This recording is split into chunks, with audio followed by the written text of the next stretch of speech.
அனைவருக்கும் வணக்கம். நம்முடைய மவுண்ட் சென்ட் ஜோசப் மெட்ரிகுலேஷன் மேல்நிலை பள்ளி சார்பாக இன்றைய திங்கள் பாடமாக தமிழ்துறை சார்பாக +1 மாணவ மாணவியருக்கான ஒரு அற்புதமான துணை பாடம், நம்முடைய இதயத்தை நெகிழச் செய்யக்கூடிய வகையில் யானை டாக்டர் என்று சொல்லக்கூடிய ஒரு அற்புதமான தலைப்பில் டாக்டர் ஜெயமோகன் அவர்கள் ஒரு சிறந்த துணை பாடத்தை எழுதியிருக்கின்றார்கள். அற்புதமான ஆற்றல் பொருந்திய மாமனிதர் அவர்கள். மீண்டும் ஒரு முறை, யானை டாக்டர் என்று சொல்லக்கூடிய இந்த அற்புதமான துணை பாடத்தை எழுதியவர் டாக்டர் ஜெயமோகன் அவர்கள். நம்முடைய HM சிஸ்டர் அடிக்கடி சொல்வது போல, பறவைகளிடத்தும் விலங்குகளிடத்தும் மரங்களிடத்தும் நாம் அதிகமான பாசத்தை வைக்க வேண்டும் என்று சிறப்பாக சொல்லுவார்கள். HM சிஸ்டர் குளோரியா அவர்கள் அவர்களுடைய வாழ்த்துக்களோடும் இந்த பாடத்தை மிக சீரிய முறையில் தொடங்க இருக்கின்றோம். டாக்டர் ஜெயமோகன் அவர்கள் நாகர்கோவிலை சேர்ந்தவர். நல்லா கவனமாக கவனிங்க. டாக்டர் ஜெயமோகன் அவர்களின் சொந்த ஊர் என்னன்னு சொல்றாங்க? நாகர்கோவில். இவருடைய படைப்புகள் மிக சிறந்த படைப்புகள். அதுல அவர் எழுதிய நாவல் விஷ்ணுபுரம் என்று சொல்லக்கூடிய ஒரு அற்புதமான நாவல், கொற்றவை மற்றும் பல சிறுகதைகளும் கட்டுரைகளும் எழுதியிருக்கின்றார். மிகச் சிறந்த இயற்கை ஆர்வலர்.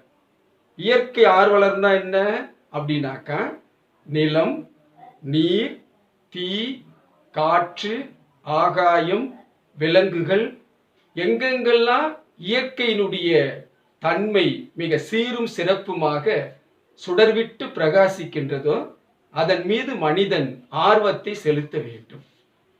அந்த இயற்கையின் மீது ஆர்வத்தை செலுத்துகின்ற பொழுதுதான் மனிதன் மனிதனாக முடியும் என்று சொல்லக்கூடிய ஒரு சிறந்த பார்வை நம்முள் விதைக்கப்படுகிறது. அந்த வகையில் படைப்பாளர்கள் இயற்கையின் மீது மிக சிறந்த ஆர்வமுடையவர்களாக இருப்பார்கள். இவர் யானையை பாத்திரமாக வைத்து சில படைப்புகளை படைத்திருக்கிறார். யானையை பாத்திரமாக வைத்து படைப்புகளை படைத்த அந்த படைப்புகள் என்னன்னு சொல்லி பார்த்தீங்கன்னாக்கா, ஊமை சென்னாய், மத்தளம் ஆகிய கதைகளை எழுதியிருக்கிறார். இந்த சிறுகதை எதில் இருக்குதுன்னு சொல்லி பார்த்தீங்கன்னாக்கா, அறம் என்னும் சிறுகதை தொகுப்பில் உள்ளது. அந்த நூலை நீங்க அவசியம் வாங்கி படிக்கணும். டாக்டர் ஜெயமோகனுடைய சிறுகதைகள்லாம் அற்புதமான சிறுகதை. அதுல அறம் என்னும் சிறுகதை தொகுப்பில் ஒரு பகுதியாக இந்த பகுதி அமைந்திருக்கிறது. பல பக்கங்கள் கொண்டது அந்த மூல நூல்ல. நம்முடைய தமிழ்நாட்டு பாடநூல் நிறுவனத்துல இதை எப்படி எழுதியிருக்காங்கன்னா, மிக சுருக்கி அற்புதமான வகையில எழுதியிருக்கிறாங்க. இப்ப நாம இந்த யானை டாக்டர் யாருன்னு சொல்லி பார்க்க போறோம். உங்களுக்கு ரொம்ப ஆர்வமா இருக்குது இல்லையா? யானைக்கு டாக்டரா? உங்களுக்கு தெரியாது இல்லை, ஏன்னா +1 மாணவர்கள், குறிப்பாக நம்முடைய ஊர்களில் பார்த்தீங்கன்னாக்கா கால்நடைகளுக்கு மருத்துவர்கள் பார்த்துருக்கிறோம். காட்டில் இருக்கக்கூடிய விலங்குகளுக்கு மருத்துவர்களை பார்த்திருப்போம். ஆனா அந்த அளவுக்கு நமக்கு அந்த செய்திகள் தெரியாது.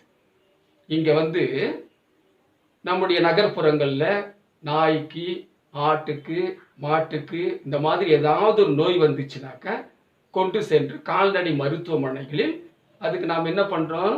சிகிச்சை அளிக்கின்றோம். இதை பார்த்து ரொம்ப சாதாரண இது.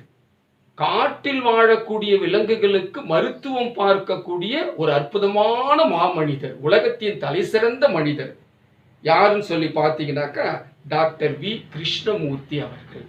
இவர் தான் யானை டாக்டர்.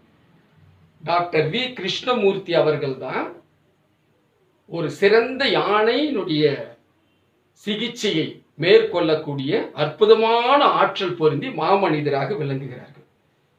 தமிழகத்தின் முக்கியமான காட்டியல் வல்லுநர்களில் மிக தலை சிறந்தவர் யாரு? Doctor V Krishnamurthy. நல்லா நினைவுபடுத்திக்கங்க. யானைகளுக்காக தன் வாழ்நாளையே அர்ப்பணித்தவர். ஒவ்வொருத்தரு தன்னுடைய வாழ்நாளை ஒவ்வொன்றிற்காக அர்ப்பணிப்பார்கள். அந்த அர்ப்பணிப்புகளில் முதன்மை பெற்றது காட்டில் வாழக்கூடிய யானைகளுக்காக தன்னுடைய வாழ்நாளையே அர்ப்பணித்தவர் டாக்டர் வி கிருஷ்ணமூர்த்தி. உலக புகழ்பெற்ற அறிவியல் இதழ்கள் பலவற்றில் ஆய்வு கட்டுரைகளை எழுதியவர். நல்ல ரிசர்ச், ஒவ்வொரு விலங்குகளை குறித்த ஆராய்ச்சி பூர்வமான கட்டுரைகள் மிக சிறப்பாக எழுதியவர். காடு பாதுகாப்பாளர்களுக்கு வழங்கப்படும் மிக உயரிய விருதான வேணு மேனன் ஏலிஸ், நல்ல நினைவுபடுத்திக்கிங்க, மிக உயரிய விருதான வேணு மேனன் ஏலிஸ் விருதினை 2000 ஆண்டில் பெற்றவர். இந்த வினா கேட்பதற்கு நிச்சயமாக வாய்ப்புண்டு பொது தேர்வில். நல்ல நினைவுபடுத்திக்கணும். 2000 ஆண்டில் மிக உயரிய விருதான வேணு மேனன் ஏலிஸ் என்று சொல்லக்கூடிய விருதினை பெற்றவர் டாக்டர் வி கிருஷ்ணமூர்த்தி அவர்கள். தமிழக கோவில் யானைகளுக்கு வன புத்துணர்ச்சி திட்டத்தை அறிமுகப்படுத்தி அரசின் மூலம் செயல்படுத்தியவர். இந்த செய்திகள் நீங்க பார்க்கலாம். தமிழக அரசு மூலமா யானைகள் எல்லாம் சரணாலயத்துக்கு அனுப்பி அங்க இருக்கக்கூடிய யானைகளுக்கெல்லாம் மிக சிறப்பான வகையில உணவு அளித்து அதை மிக சீரும் சிறப்புமாக சிகிச்சை முறைகள்லாம் கொடுத்து அதற்கு புத்துணர்ச்சி தரக்கூடிய யானைகளுடைய முகாமை நாம செய்தித்தாளில் பார்த்திருப்போம், ஊடகங்களில் பார்த்திருப்போம். அது தமிழக அரசின் சார்பாக செய்ய வைத்த ஒரு பெருமை நம்முடைய டாக்டர் வி கிருஷ்ணமூர்த்தி அவர்களுக்கு சிறப்பான வகையில் உண்டு. இப்ப யானைன்னு சொல்லும் போது எல்லாருக்கும் ஒரு பிடித்தமான விலங்கு. உலகிலேயே மிக பெரிய ஜீவராசிய நிலத்தில் வாழக்கூடிய விதத்தில் யானையை சொல்லுவோம். யானை முதல் எறும்பு ஈராக அப்படின்னு சொல்லிட்டு, இந்த யானைகள் பார்த்தீங்கன்னாக்கா காட்டுல எப்படி எப்படிலாம் தன்னுடைய வாழ்வியலை செம்மையாக செய்கிறது அப்படின்னு சொல்லி பார்க்க போறோம். இதுல இன்னைக்கு உலகத்திலேயே எஞ்சியுள்ள யானைகளின் சிற்றினங்கள் ரொம்ப குறைவு அப்படின்னு சொல்றாங்க. அதுல 3, ஒன்று ஆப்பிரிக்க புதர்வெளி யானைகள், 2 ஆப்பிரிக்க காட்டு யானைகள், 3 ஆசிய யானைகள். இது நினைவுபடுத்திக்கங்க. அதே போல சங்க இலக்கியத்துல பார்த்தீங்கன்னாக்கா யானையை குறிக்கும் சொற்கள் நிறைய இருக்குது. சங்க இலக்கியத்துல யானைகளை குறிக்கக்கூடிய சொற்கள் ஒரு 21 கொடுத்துருக்காங்க. இதை நீங்க படிச்சு பார்க்கணும். கொஞ்சம் தெரிஞ்சுக்கிறது ரொம்ப நல்லது. நம்ம அதுல சிலது தான் தெரிஞ்சிருப்போம். இவ்வளவு பேரு யானைகளுக்கு இருக்கிறதா அப்படின்னு சொல்லி பார்க்க போறோம். அதை கொஞ்சம் சிறப்பா கவனிங்க. யானை, வேழம், களிறு. வேழம்னு அந்த சொல்ல நீங்க கவனிச்சிருக்கலாம். களிறு அறிஞருப்புல நீங்க எழுதியிருக்கலாம். குறிப்பா களிறு அப்படின்னு சொன்னாக்கா ஆண் யானையை குறிக்கக்கூடிய சொல். ஆனா பொதுவாக யானை இனத்துக்கு உரிய சொல்லுது. பிளிறு, பிளிறுன்னு சொல்லும் போது என்ன, பெண் யானை இல்லையா? அதே மாதிரி கலபம், மாதங்கம், கைமா, வாரணம். வாரணம் என்று சொல்லக்கூடிய சொல் அற்புதமான சொல். ஆண்டாள் நாச்சியார் தன்னுடைய பாசுரத்துல சொல்றாங்க, விடியற் காலை பொழுதில் கனவு காணுகின்ற பொழுது இந்த சொல்ல பயன்படுத்துறாங்க. வாரணம் 1000 சூழ வளம் செய்து. எப்படி சொல்றாங்க பாரு, வாரணம். வாரணம் என்று சொல்லக்கூடிய சொல்லுக்கு என்ன பொருள்? யானை என்பது பொருள். அஞ்சனாவதி, அத்தி, அத்தினி, அரசுவா, அல்லியன், அனுபமை, ஆணை. இந்த ஆணைன்னு சொல்றது நம்ம சிறிய வயதுல நம்முடைய தாத்தா பாட்டி நம்முடைய அப்பா அம்மாலாம் சொல்லியிருப்பாங்க. சிறிய வகுப்புல பாட்டு வந்திருக்கும். ஆனை ஆனை அழகர் ஆனை அப்படின்னு சொல்லுவாங்க. யானைன்னு சொல்றதை விட முதல் வகுப்பு பாடத்தோட பார்த்தீங்கன்னாக்கா ஆ அப்படின்னு சொன்னா அம்மா, ஆ அப்படின்னு சொன்னாக்கா ஆணை. அப்படிதான் நாங்களாம் படித்தோம். நம்முடைய திருவண்ணாமலையில் கூட நீங்க பார்த்தீங்கன்னாக்கா ஒரு தெருவுக்கு இந்த யானையினுடைய பெயர்ல ஒரு தெரு இருக்குது. உங்களுக்கு தெரிஞ்சிருக்கும். ஆனை கட்டி தெரு அப்படின்னு சொல்லிட்டு. யானை கட்டி தெருன்னு சொல்ல மாட்டாங்க. யானை சிறப்பான பெயர் தான். ஆனா அந்த இடத்துல நீங்க பார்த்தீங்கன்னாக்கா ஆனை கட்டி தெரு. ஏன்னா பெரிய கோயில் இருக்கக்கூடிய ஆணையை அங்க கொண்டு வந்து அதை பாதுகாப்பாக உணவுலாம் படைத்து அதுக்கு ஓய்வுலாம் கொடுத்து தகுந்த சிகிச்சைலாம் கொடுத்து கோயில் யானையிலேயே மிகுந்த பாதுகாப்பாக வச்சிருப்பாங்க ஆணை. அதே போல அல்லியன், அனுபமை, ஆணை, இது மீண்டும் நினைவுபடுத்து. அதே போல இபம், ரதி, குஞ்சரம் அப்படின்னு சொன்ன யானை. வல் விலங்கு, கரி. கரின்னு சொல்லும் போது என்ன? யானையை குறிக்கும். ஔவையார் ஒரு பாட்டு பாடுறாங்கல்ல விநாயக பெருமானை நோக்கி, பாலும் தெளிதேனும் பாகும் பருப்பும் இவை நாளும் கலந்து உனக்கு நான் தருவேன், கோலம் செய் துங்க கரிமுகத்து தூமணியே நீ எனக்கு சங்கத்தமிழ் மூன்றும் தான். துங்க கரிமுகத்து தூமணியே நீ எனக்கு சங்கத்தமிழ் மூன்றும் தான். அல்ல கரின்னு சொல்லும் போது எதை குறிக்கும்? யானையை குறிக்கும். அதே போல அஞ்சனம். அஞ்சனம் சொன்னா எதை குறிக்கும்? யானையை குறிக்கக்கூடிய ஒரு அற்புதமான சொல். இதெல்லாம் நீங்க கொஞ்சம் கூடுதலா தெரிந்து கொள்ளக்கூடிய செய்தி. இப்ப துணை பாடத்துக்கு போறோம். ரொம்ப அற்புதமான எளிமையான துணை பாடம். ரொம்ப அதை கவனமா கவனிங்க. இதுல சொல்லக்கூடிய செய்திகளை நீங்களும் பின்பற்றப்பட வேண்டும். உங்களுக்கான செய்திகளாகவும் இதை நீங்க வாழ்வியலில் எடுத்துக்கொள்ள வேண்டும். இந்த யானை டாக்டர் என்று சொல்லக்கூடிய வி கிருஷ்ணமூர்த்தி அவர்கள் எப்படிலாம் அந்த யானைகளுக்கு சிகிச்சை அளிக்கிறார். உடன் இருக்கக்கூடியவர் யாரு? இந்த துணை பாடத்தை மிக சீரும் சிறப்புமாக எழுதிய டாக்டர் ஜெயமோகன் அவர்கள். நேரடியாவே அந்த குழுவோடு இவரும் போறார். டாக்டர் கே என்று அனைவராலும் அன்புடன் அழைக்கப்பட்டவர் வி கிருஷ்ணமூர்த்தி. காட்டு விலங்குகளுக்கும் பழக்கப்படுத்தப்பட்ட மிருகங்களுக்கு மருத்துவ உதவி அளிக்கும் பணி செய்பவர்.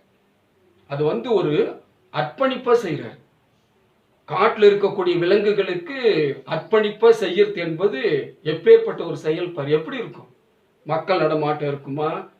பொழுதுபோக்கு அம்சங்கள் நிறைந்த பகுதிகளா இருக்குமா? எங்க பார்த்தாலும் காடு பச்சை பசேல்னு இருந்தா கூட எந்த நேரத்தில் எந்த ஆபத்து வரும்னு தெரியாத வகையில இவங்கெல்லாம் காட்டுக்குள் பயணம் செய்வார்கள். ஒரு அர்ப்பணிப்பு உணர்வு.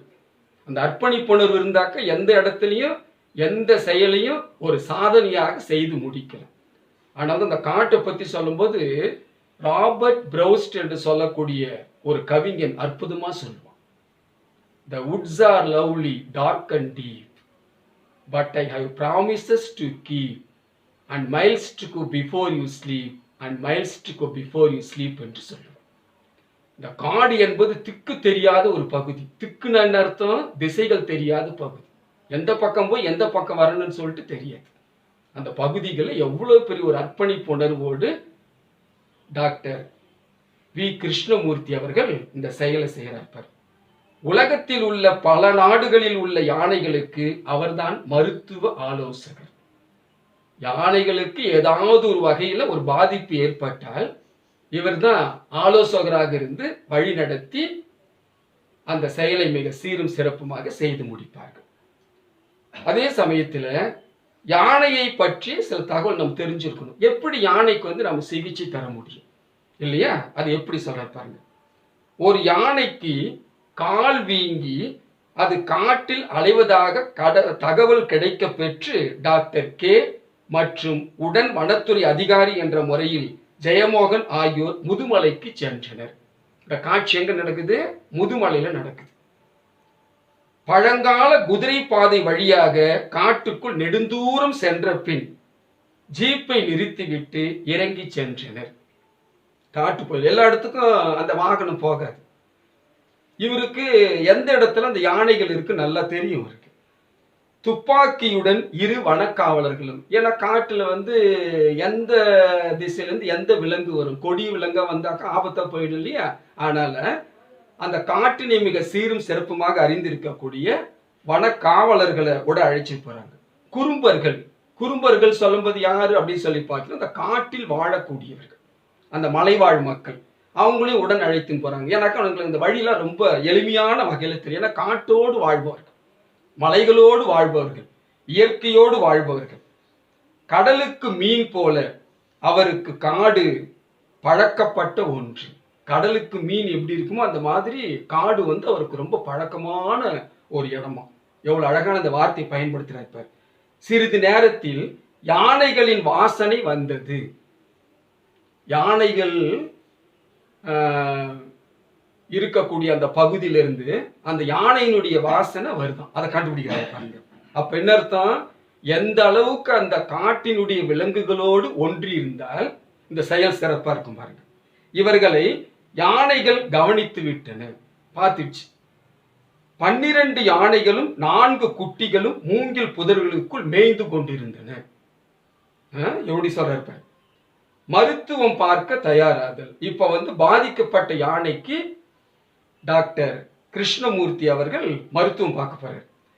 டாக்டர் யானைக்கு மயக்க மருந்தை செலுத்தும் கருவிகளை தயார் நிலையில் வைத்திருந்தார்.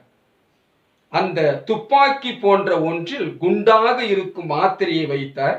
யானையின் எடைக்கு ஏற்ப மயக்க மருந்தினை அளவை தீர்மானித்து செலுத்தினார். அந்த யானையினுடைய உருவத்தை பார்க்கிறாரு. அது எந்த அளவுக்கு எந்த எடையோடு கூடி இருக்குன்னு பார்க்கிறாரு. ஏன்னா அதோட ஒரு பழகி இருக்கிறதுனால ரொம்ப எளிமையா இருக்குது அவருக்கு. குண்டு குண்டா அந்த மாத்திரையை வச்சு அதுக்கு மயக்க மருந்து கொடுக்கணும் இல்லையா, அதனால ரொம்ப அதை அளவா வைக்கிறார். பாருங்க, யானையினுடைய உருவத்திற்கு ஏற்றார் போலதான் மருத்துவ சிகிச்சை அது இல்ல. யானைக்கு மருத்துவம் பார்க்கறாங்க. ரொம்ப அற்புதமான பகுதி இது. நீங்க மனிதர்களுக்கு செய்யக்கூடிய மருத்துவம் பார்த்திருப்போம், பழக்கப்பட்ட விலங்கினங்களுக்கு செய்யக்கூடிய மருத்துவம்லாம் பார்த்திருப்போம். இங்க பாருங்க, யானைக்கு மருத்துவம் பார்க்கக்கூடிய அந்த செய்தியை எவ்வளவு அற்புதமான வகையில டாக்டர் ஜெயமோகன் அவர்கள் படைக்கிறார் பாருங்க.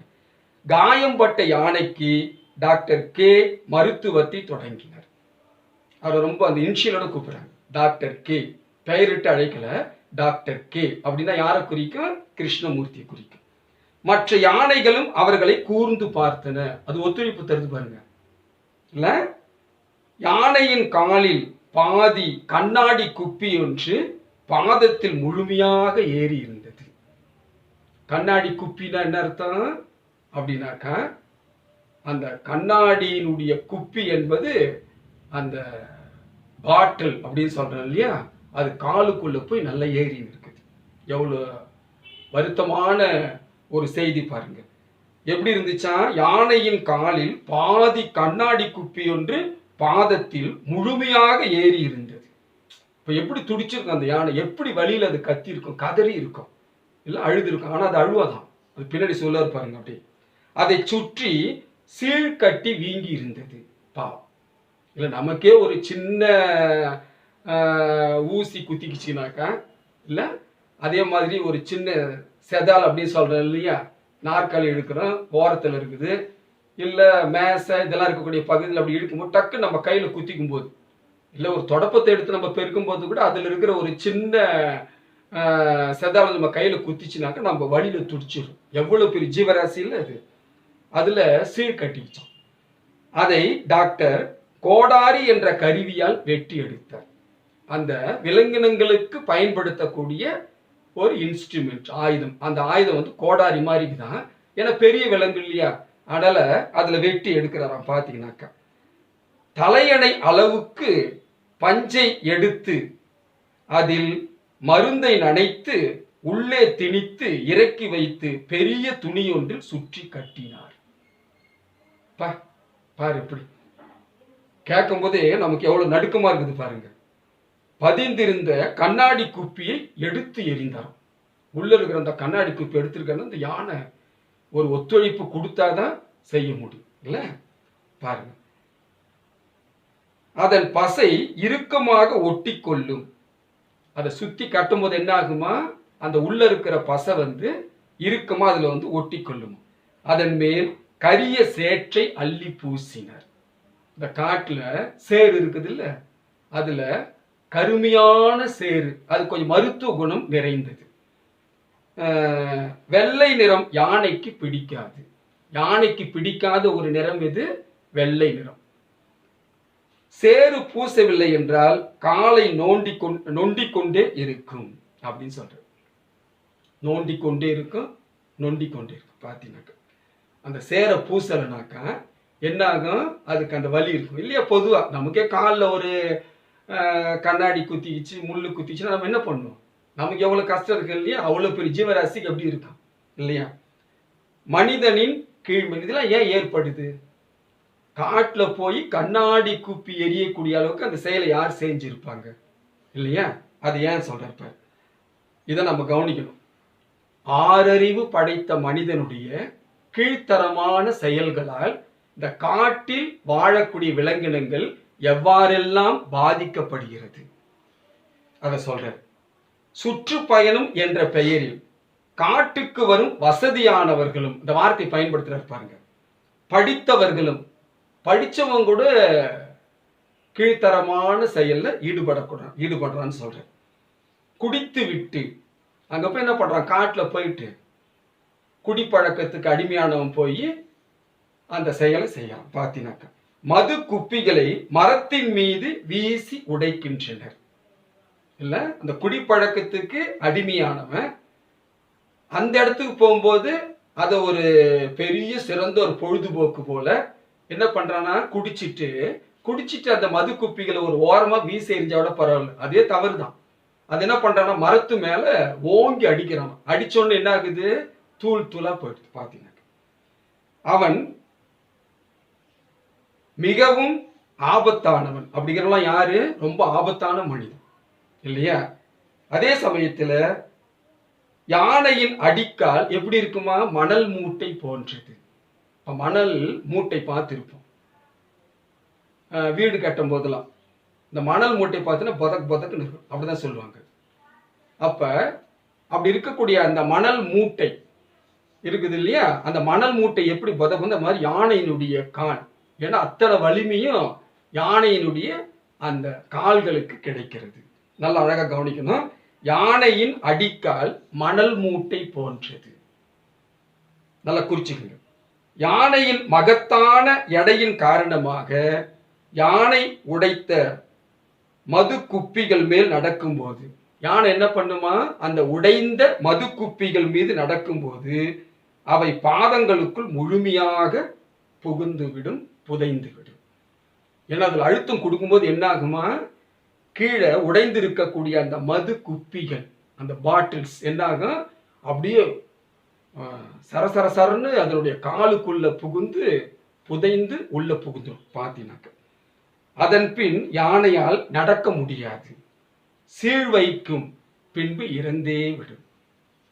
ஒரு மனிதனுடைய கீழ்த்தரமான செயல்கள்ல எவ்வளவு பெரிய ஒரு ஆபத்தை மனுஷன் கொடுக்கிறான் அப்படின்னு சொல்றார். இதுல யானையினுடைய ஒரு சிறந்த தன்மையை சொல்றார். கடவுளின் அற்புத படைப்பு எது? யானை. உயிர் போகும் அளவு வலி இருந்தாலும் யானை அலராது. நம்ம குறிச்சுக்கணும். ஒருவேளை நாளைக்கு நீங்க கால்நடை மருத்துவரா போகும்போது இது போன்ற விலங்குகளுக்கெல்லாம் சிகிச்சை தரக்கூடிய முறையில் உங்களுடைய வாழ்வியல் அமைகின்ற பொழுது இதெல்லாம் உங்களுக்கு துணை நிற்கும். நான் +1 படிக்கும்போது மவுண்ட் சென்ட் ஜோசப்ல யானை டாக்டர்னு ஒரு பாடத்தை படித்தேன். ஜெயமோகன் ஐயா அவர்கள் எழுதியது. அதில் வி கிருஷ்ணமூர்த்தி அவர்கள் எப்படிலாம் யானைக்கு தன்னுடைய வாழ்வியலை அர்ப்பணம் செய்தாருன்னு படித்தேன்னு சொல்லிட்டு, நீங்க மருத்துவராக வருகின்ற பொழுது நிச்சயமா இதை நினைவு நோக்கி பார்த்தீங்கன்னாக்க யானை உயிர் போகும் அளவு வலி இருந்தாலும் அலராது, துடிக்காது. ஆனா ஒரு அடையாளத்தை கொடுக்கும், சிக்னல் கொடுக்குமா? கண் மட்டும் நன்றாக சுருங்கி இருக்கும். இவர் எந்த அளவுக்கு அந்த யானைகளோடு பழகிருந்து அந்த செய்தியை சொல்ல பாருங்க. உடம்பு அங்கங்கு அதிரும். யானை ஒத்துழைத்தால் மயக்க மருந்து கொடுக்காமலேயே அதற்கு அறுவை சிகிச்சை செய்து விடலாம். யானை எவ்வளவு பெரிய கோஆபரேஷன் பண்ணிட்டு பாருங்க. மனுஷன் அந்த மாதிரி இருப்பானா? இருக்கிறாங்க. மன வலிமையோடு இருக்கக்கூடிய மனிதர்கள் எத்தகைய சிகிச்சை முறையை ஏற்றுக்கொள்வார்கள். அந்த மாதிரி யானை என்ன பண்ணுமா? ஒத்துழைப்பு கொடுக்குமா. அது யானை ஒத்துழைப்பு கொடுத்தா மயக்க மருந்து இல்லாமலே அதற்கு அறுவை சிகிச்சை என்று சொல்லக்கூடிய ஆபரேஷனை செஞ்சிடலாமா. அந்த அளவுக்கு பொறுமையான கடவுளின் அற்புதமான படைப்பு யானை அப்படின்னு சொல்றேன். ரொம்ப அற்புதமான ஒரு சொல்லாட்சி. பொறுமையான கடவுளின் அற்புதமான படைப்பு எது? யானை அப்படின்னு சொல்றாங்க. யானைகளின் இயல்பு. யானை தலையை குலுக்கினால் அது எச்சரிக்கிறது. நம்ம போட்டு காட்டுல செல்லும் போது யானைகள் இருக்கக்கூடிய பகுதியா இருக்கும்போது தொலைவில் இருந்து இதை கொஞ்சம் நல்லா கவனிக்கலாம். யானை வந்து தலையை அசைச்சிச்சுனாக்கா அது என்ன பண்ணுதான்? எச்சரிக்கை, வார்னிங் கொடுக்குதான். அதே போல தாக்குவேன் என்று அர்த்தம். பாருங்க, தாக்குவேன் என்று அர்த்தம் அப்படின்னு சொல்றேன். அப்ப என்ன பண்ணுது? ஒரு சிக்னல், ஓடிடுங்க அப்படின்னு சொல்ற மாதிரி. இங்கே இருந்தீங்கன்னாக்கா நான் சும்மா இருக்க மாட்டேன். பொது அந்த விலங்கினங்கள்லாம் பார்த்தீங்கன்னாக்கா ஒரு அடையாளம், ஒரு சிக்னல் ஒன்று கொடுக்கும். அப்படியே பார்த்தீங்கன்னாக்கா நிறைய இருக்குது அந்த மாதிரி. நன்றாக தாழ்வதும் எச்சரிக்கையின் அடையாளம். ஒரு பக்கம் தாழ்ந்து இருந்துச்சுன்னு வச்சுங்க, இன்னும் எச்சரிக்கை பண்ணுதான். அது கேர்ஃபுல்லா இருங்க, ஓடி போயிடுங்க அப்படின்னு அர்த்தம். யானைகள் குடும்பமாக வாழும் தன்மை உடையது. அதனால்தான் யானைகள் வந்து தனித்து இருக்கும். ஆனா பெரும்பாலும் பார்த்தீங்கன்னாக்கா குடும்பமாக வாழக்கூடிய தன்மை அதுக்கு இருக்குது. மிகுந்த வலிமையும் அதிக ஞாபக சக்தியும் கொண்டது. எது? யானை. யானைக்கு வந்து நினைவு திறன் ரொம்ப அதிகம். பயங்கரமான நினைவாற்றல் யானைக்கு உண்டு. யானைக்கு சாதாரண ஆன்டிபயாட்டிக் கூட அபாரமாக வேலை செய்யும். அதுக்கு எதிர்ப்பு சக்தி தரக்கூடிய விதத்துல ஒரு மருந்தோ மாத்திரையோ அதுக்கு நாம கொடுக்கும் போது பார்த்தீங்கன்னாக்க, குறிப்பாக யானையை மிக சிறப்பான வகையில் கவனிக்கக்கூடிய ஆற்றல் பொருந்திய மருத்துவர்கள் ஒரு சின்ன ஆன்டிபயாட்டிக் கூட மிக அபாரமாக வேலை செய்யும். அந்த அளவுக்கு அதனுடைய உடல்ல எதிர்ப்பு சக்தி, இம்யூனிட்டி பவர் நிறைய இருக்கும். இன்னொன்னு, யானையை சொல்லும் போது என்ன சொல்லுவாங்கன்னா சுத்த சைவம் அப்படின்னு சொல்லுவாங்க. நல்ல பச்சை பசேல் இருக்கக்கூடிய இலைகளை, தழைகளை அது முறித்து சாப்பிடும்போது அதில் ஒரு சின்ன எறும்பு இறந்து போயிருந்தா கூட, ஒரு புழு பூச்சி இருந்தா கூட என்ன பண்ண அப்படி பார்த்தீங்கன்னாக்கா அந்த துதிக்கையில் வந்து அது அப்படியே அந்த இலையை அப்படியே கிள்ளி தூர தூக்கி எறிஞ்சிட்டு அதுக்கப்புறம் கீழே விழுந்த அந்த கிளை என்ன பண்ணோம், எடுத்து காலில் வேக வேகமாக அடிச்சு அதில் இருக்கிற தூசு தும்மெல்லாம் பறந்துடும். இது நீங்கள் கோயிலில் கூட இந்த தன்மையை பார்க்கலாம். கோயிலுக்கு போகும்போது யானைகளுக்கு அங்கே வெட்டி போட்ட அந்த ஆலம் கிளைகளை வந்து வாழை இதெல்லாம் நீங்கள் பார்த்தீங்கன்னாக்கா அது அந்த மாதிரி சில கவனிக்கணுங்களாம். கோயிலுக்கு போகும்போது யானையெல்லாம் பார்க்குறோம் அப்படின்னாக்கா ரொம்ப சிறப்பான அவங்களை பார்த்தீங்கன்னாக்கா இது ஒன்று நமக்கு பாடம் மாதிரி இல்லையா? அதனால் என்ன சொல்லுவாங்க, யானையை சொல்லும் போது சுத்த சைவம். அதே போல் பல கிலோமீட்டர் வந்து யானை வந்து வேகமாக நடக்கும். பார்த்தீங்கன்னாக்கா யானைக்கு நடை வந்து ரொம்ப பிடித்தமான ஒன்று. யானைக்கு சாதாரண ஆன்டிபயாட்டிக் கூட அபாரமாக வேலை செய்யும். தமிழ் பண்பாட்டின் சின்னம் எது? யானை. யானை ஒரு அற்புதமான படைப்பு. என்றாவது தமிழ்நாட்டிலே யானை இல்லாமல் போனால் பிறகு நமது பண்பாட்டுக்கே என்ன அர்த்தம்? கடைசி ஒரு கேள்வி நம்மளை கேட்குறது. யானையே இல்லைன்னு அப்படின்னு சொன்னா தமிழனுடைய பண்பாட்டுக்கு என்ன அடையாளம்? இது நாம் தெரிஞ்சு விழிப்புணர்வு. இது சரியான விழிப்புணர்வு வாசகம். யானைக்குட்டி இப்போ இந்த சிகிச்சைலாம் செஞ்சு முடிச்ச உடனே யானை வந்து எப்படி நன்றி உணர்வோடு இருக்குது அப்படின்னு சொல்றாங்க. ஜீவராசிகள்லாம் பார்த்தீங்கன்னா இறைவனின் படைப்பில் இருக்கக்கூடிய இந்த உயிரினங்கள்லாம் பார்த்தீங்கன்னாக்கா நாம் அன்பு செலுத்த செலுத்த அது என்ன பண்ணுமா, அதைவிட அதிகமான அன்பினை நம் மீது செலுத்தும், நன்றியோடு இருக்கும் இல்ல? ஆனால் தான் பாரதி என்ன சொல்றாரு, முத பாரதி தான் ப்ளூ கிராஸ் வச்சவரா இருப்பார். பார்த்தீங்கன்னாக்கா வண்ண பறவைகளை கண்டு நீ மனதில் மகிழ்ச்சி கொள்ளு பாப்பான்னு சொல்றாரு. சின்னஞ்சிறு குருவி போலே நீ திரிந்து பறந்து வா பாப்பான்னு சொல்றாரு. கொத்தி திரியும் அந்த கோழி அதை கூட்டி விளையாடு பாப்பா அப்படின்னு சொல்றாரு. எப்படிலாம் அந்த விலங்குகளையும் பறவைகள் பாரதி போற்றி போற்றி பாடுகிறார். பார்த்தீங்கன்னாக்கா அந்த மாதிரி அன்று இரவு இவர்களின் அறைக்கு வெளியே ஏதோ சத்தம் கேட்டது. யானை வாசமும் அடித்தது. பொதுவாக இந்த பக்கம் யானைகள் வராது. ஏன் திடீர்னு இந்த மாதிரி யானை வந்து இங்க நிக்குது அப்படின்னு நினைக்கிறாங்க. ஆனால் ஏதோ காரணம் இருக்கும் என்று சொல்லி வெளியே பார்த்தபோது இது ஜெயமோகனையே எழுதினார் அவரோடு சேர்ந்து. 2 வயது குட்டி யானை நொண்டியது. மீண்டும் மதுக்குப்பி காலில் குத்தி இருந்ததை கவனித்த டாக்டருக்கு அதற்கு மருத்துவம் செய்து முடித்தார். ஒரு குட்டி யானையினுடைய காலில் கூட அந்த குட்டி யானைக்கு வயது என்ன சொல்றாரு? 2 வயது. இப்ப மனிதனுடைய கீழ்த்தரமான செயல்பாடு, காட்டில் இருக்கக்கூடிய விலங்குகளுக்கு எவ்வளவு பெரிய தொல்லைய இந்த 6 அறிவு படைத்த மனிதன் கீழ்த்தரமா செய்யலாம் அப்படின்னு சொல்றாரு. அப்போது ஒரு பெரிய யானை கூட்டமே நின்றிருந்தது. பாருங்க, இவங்க இருக்கிற இடத்துக்கு தேடி வந்துக்குது பாருங்க. அதான் அதோட நினைவு திறன் இல்லையா? நாம் அந்த இடத்துக்கு போனா நம்மளை வந்து டாக்டர் வி கிருஷ்ணமூர்த்தி அவர்கள் நமக்கு தகுந்த சிகிச்சை அளிப்பாருன்னு சொல்லிட்டு தேடி போயிருக்குது. கூட கூட்டமா போயிருப்பாருங்க குடும்பத்தோட. சட்டென்று 20க்கும் மேற்பட்ட யானை பிளிரல்கள் ஒன்றாக ஒலி எழுப்பின. 20 யானைகளும். யானையினுடைய ஒலிக்கு என்ன சொல்லுவாங்க? மரபு சொல்லுல பிளிறுதல் அப்படின்னு சொல்லிட்டு பேர். யானை பிளிரும் இல்லையா? அந்த யானையுடைய அந்த சப்தம் குறைந்தது 20க்கும் மேற்பட்ட யானைகள் பிளிர்தான் பார்த்தீங்கன்னாக்க. ஒன்றாக ஒலி எழுப்பின. அவரின் உடல் சிலிர்த்து. எப்படி இருக்கு அந்த காட்சியை பார்க்கும்போது? இந்த மெய் சிலிர்க்குதுன்னு சொல்றேன்ல, இந்த நிகழ்வை கேட்டுக்கொண்டிருக்கக்கூடிய உங்களுக்கு மெய் சிலிர்க்கும். இது நடத்தக்கூடிய எனக்கு அதை விட அற்புதமா மெய் சிலிர்க்குது. எப்படி இந்த விலங்குகள்லாம் பார்த்தீங்கன்னாக்கா மனிதனை விட மேலா இருக்குது. எத்தனை பெரிய மனிதருக்கு எத்தனை சிறிய அறிவு இருக்குன்னு சொல்ற மாதிரி மிக அற்புதமான வகையில விலங்குகளாக இருந்தாலும் அந்த விலங்குக்குரிய ஒரு உயர்வான தன்மையை இதுல சொல்றார். பார்த்தீங்கன்னாக்க அவரின் உடல் சிலிர்த்து கூசி கண்கள் பொங்கி நிறைந்து வழிந்தன. கண்ணீர் வழிதான். ஏன்? இவ்வளவு பெரிய ஜீவராசியை வந்து நாம காப்பாத்திட்டோம். டாக்டருக்கு நன்றி கூறும் விதமாக யானைகள் மீண்டும் பிளிரி அங்கிருந்து சென்று விட்டன.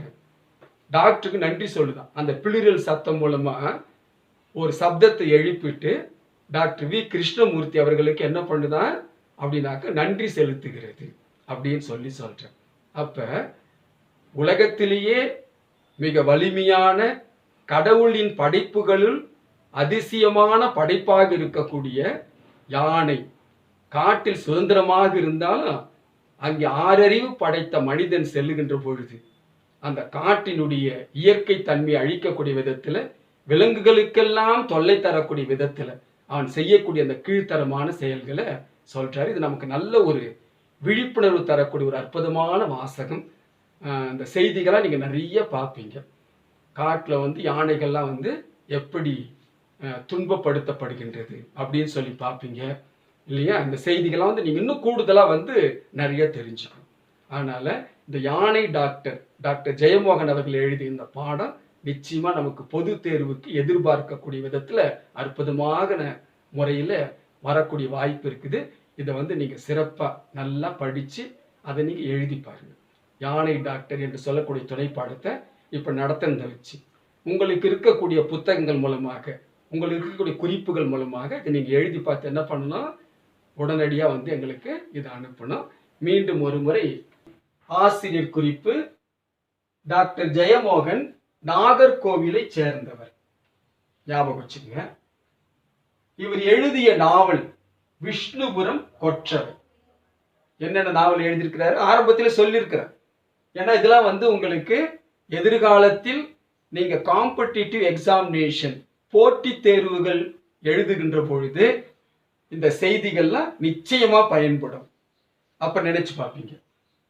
அதனால்தான் நம்முடைய HM சிஸ்டர் குளோரி அவர்கள் சொல்லும்போது அவங்கள ஃபியூச்சருக்கு காம்படிட்டிவ் எக்ஸாமினேஷன் போட்டி தேர்வுகளுக்கு தயார்படுத்தக்கூடிய விதத்துல அவங்களுக்கு நடத்தணும் அப்படின்னு சொல்லுவாங்க. இந்த குறிப்புகள் ரொம்ப முக்கியம் இல்லையா? யானையை பாத்திரமாக வைத்து ஊமை சென்னாய் மத்தளம் ஆகிய சிறுகதைகளை எழுதியவர். அறம் என்னும் சிறுகதை தொகுப்பில் இந்த யானை டாக்டர் என்று சொல்லக்கூடிய பகுதி இருக்கிறது. அதை நீங்க மூல நூலாக படித்து பார்க்கும்போது இன்னும் சிறந்த வகையில் இந்த செய்திகள் அற்புதமான வகையில தெரியும். நீங்க மாணவ செல்வனாக இருக்கின்ற காரணத்தினால் உங்களுக்கு தகுந்தாறு போல இந்த துணை பாடத்தை மிக அற்புதமான வகையில நல்ல சுருக்கமா இதை கொடுத்திருக்கிறாங்க. அதே போல இந்த யானை டாக்டர் யாருன்னு சொல்லி பார்க்கும்போது ஆரம்பத்திலே சொன்னோம், டாக்டர் வி கிருஷ்ணமூர்த்தி அவர்கள். ஞாபகம் வச்சுக்கோங்க. யானை டாக்டர் என்று அழைக்கப்படுபவர் அப்படின்னு சொல்லும்போது என்ன சொல்லணும்? டாக்டர் வி கிருஷ்ணமூர்த்தி அவர்கள். இவர் என்ன விருது வாங்கியிருக்கிறாரு? வேணுமேனன் ஏலிஸ் விருது. வேணுமேனன் ஏலிஸ் விருது 2000 ஆண்டில் பெற்றவர். இதெல்லாம் கொஞ்சம் முக்கியமான செய்திகள். இது நல்லா கவனமா அழகா படிச்சு நீங்க எழுதி பார்க்கணும். தேர்வுக்கு எதிர்பார்க்கக்கூடிய ஒரு அற்புதமான பகுதி இது. நல்ல ஒரு விழிப்புணர்வை தரக்கூடிய பகுதி. யானைகளை பாதுகாக்க வேண்டும் என்று சொல்லக்கூடிய ஒரு அற்புதமான வாசகத்தை நாம் நெஞ்சில் நிலைநிறுத்தி அவரோடு பயணம் செய்தது போலவே நமக்கு இந்த உணர்வை கொடுத்திருக்கிறார்கள். அந்த வகையில அவர்களுக்கெல்லாம் நன்றி தெரிவித்து, உங்களுக்கும் நன்றிகளை தெரிவித்து, உங்களுடைய பெற்றோர்களுக்கும் இந்த இக்கட்டான இந்த சூழ்நிலையில் கூட ரொம்ப கவனமா இருங்க, ரொம்ப ஜாக்கிரதையா இருங்க. எந்த இடத்துக்கு போனாலும் தயவு செய்து முகக்கவசம் அணிந்து கொண்டு செல்லுங்கள். அதே போல சமூக இடைவெளியை அழகாக பின்பற்றுங்கள். எல்லாருமே மாணவ செல்வங்களினுடைய வாழ்வியலை தான் குறிக்கோளாக வைத்து ஆசிரியர் பெருமக்களாக நாங்கள் எல்லாம் கூட, உயர் அதிகாரிகள் எல்லாம் கூட போராடி கொண்டிருக்கின்றார்கள். எல்லா வகையிலையும் விழிப்புணர்வோடு இருக்க வேண்டியது உங்களுடைய பொறுப்பு. அந்த வகையில பாடத்தை நல்லா கவனமா படிங்க.